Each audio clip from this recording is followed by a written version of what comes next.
ரொம்ப மொறுமொறுன்னு சூப்பராக இருக்கும். நீங்களும் இந்த மாதிரி வீடியோ ட்ரை பண்ணி பாருங்கள். அதுக்கு முன்னாடி நம்ம சேனலை ஃபஸ்ட் டைம் பார்க்குறீங்கன்னா லைக் பண்ணுங்கள், ஷேர் பண்ணுங்கள், சப்ஸ்கிரைப் பண்ணுங்கள், பெல் பட்டனை கிளிக் பண்ணிடுங்க.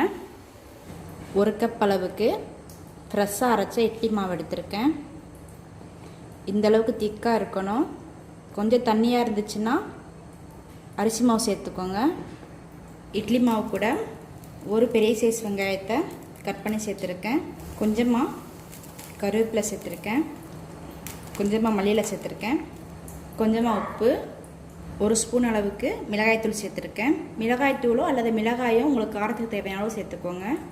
கொஞ்சமாக பெருங்காயத்தூள் சேர்த்துருக்கேன். எல்லாமே சேர்த்துட்டு நல்லா மிக்ஸ் பண்ணி விட்டுருங்க. இந்தளவுக்கு மிக்ஸ் பண்ணி வச்சுருங்க. இதுதான் கரெக்டான அளவு. ரொம்ப தண்ணியாக இருந்துச்சுன்னா கூட கொஞ்சம் அரிசி மாவு சேர்த்துக்கோங்க. மாவை மிக்ஸ் பண்ணுற டயத்தில் நான் எண்ணெய் ஹீட் பண்ணியிருந்தேன். எண்ணெய் ஹீட் ஆகிடுச்சு. இப்போ மிக்ஸ் பண்ணி வச்சுருக்கிற மாவை சேர்த்துருங்க. கொஞ்சம் கொஞ்சமாக எடுத்து போட்டுக்கோங்க.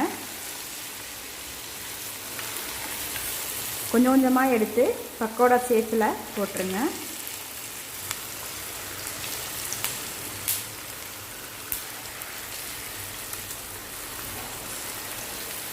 போட்டோடனே திருப்பி விட்றாதீங்க. நல்லா 1 சைடு வெந்த பிறகு இந்த மாதிரி திருப்பி விட்டுருங்க.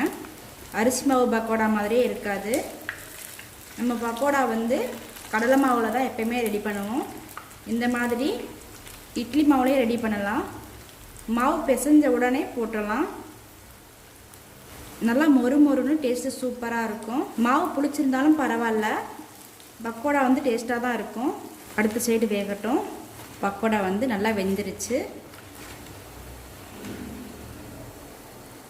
நல்லா மொறுமொறுன்னு டேஸ்ட்டு சூப்பராக இருக்கும்.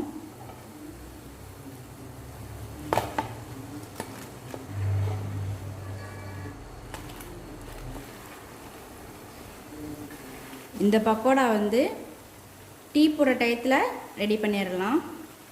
ரொம்ப டேஸ்ட்டாகவும் இருக்கும், ரொம்ப மொறுமொறுப்பாகவும் இருக்கும். பசங்களுக்கு ரொம்ப பிடிக்கும். நீங்களும் இந்த மாதிரி வீட்டில் ட்ரை பண்ணி பாருங்கள்.